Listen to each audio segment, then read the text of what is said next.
क्या आपने कभी ऐसी झील देखी है जहां बर्फ के नीचे सैकड़ों इंसानों के कंकाल पड़े हों? ऐसी झील जहां कोई रात में रुकने की हिम्मत नहीं करता। ये कहानी है भारत की सबसे रहस्यमयी जगहों में से एक, रूपकुंड झील, उत्तराखंड की ऊंची पहाड़ियों में छिपी हुई एक ऐसी झील जिसने वैज्ञानिकों, पुरातत्वविदों और स्थानीय लोगों को दशकों से हैरान कर रखा है। आज हम खोलने जा रहे हैं उस झील का रहस्य, जहां मौत अचानक आई थी, पर वजह आज तक कोई नहीं जान पाया। हिमालय की गोद में समुद्र तल से करीब 16,500 फीट की ऊंचाई पर स्थित है रूपकुंड झील। इसे स्केलेटन लेक भी कहा जाता है क्योंकि इसके चारों ओर फैली बर्फ के नीचे पड़े हैं सैकड़ों कंकाल। साल में ज्यादातर वक्त ये झील बर्फ से ढकी रहती है, लेकिन जब गर्मी में बर्फ पिघलती है तो झील के किनारे इंसानों की खोपड़ियां, पसलियां और हड्डियां दिखाई देती हैं। जितना आप देखते हैं उतना ही डर और रहस्य बढ़ता जाता है। स्थानीय लोग कहते हैं ये झील देवी नंदा देवी का क्षेत्र है। सदियों पहले एक राजा अपने परिवार और सैनिकों के साथ नंदा देवी यात्रा पर निकला था। रास्ते में उसने अहंकार में आकर देवी के नियम तोड़ दिए। नाच गाना, शराब और अशुद्ध वस्तुएं साथ ले आया।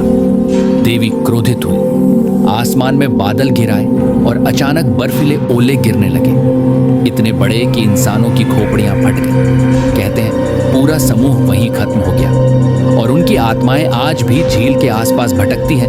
1942 में कुछ ब्रिटिश सैनिक इस रास्ते से गुजरे। उन्होंने जब झील देखी तो दंग रह गए।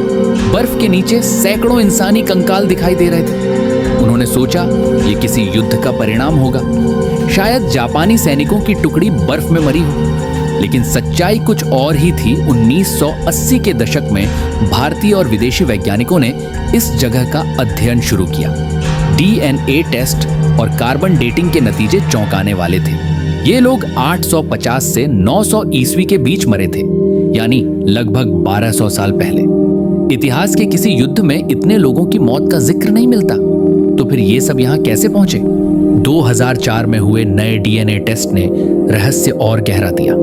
वैज्ञानिकों ने पाया कि ये कंकाल दो अलग अलग समूहों के थे, एक स्थानीय भारतीय लोगों का और दूसरा दक्षिण एशिया और ग्रीस जैसे क्षेत्रों से आए यात्रियों का।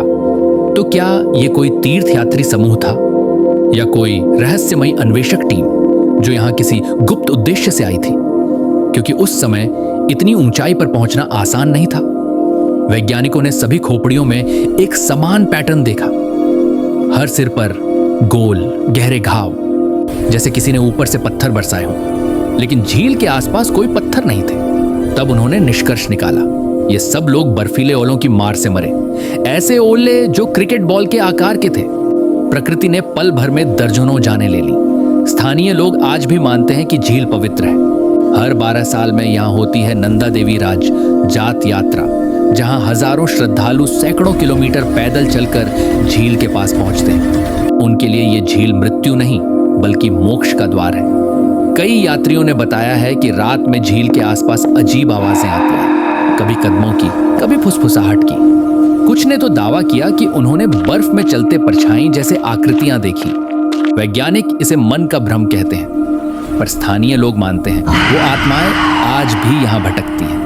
आज रूपकुंड झील एक अंतरराष्ट्रीय शोध केंद्र बन चुकी है।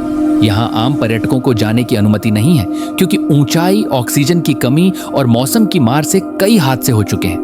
पर जो भी वहां गया है कहता है वहां का सन्नाटा कुछ कहता है। वो हवा, वो झील और वो कंकाल जैसे किसी पुरानी कहानी को दोहरा रहे हो। तो सच्चाई क्या है?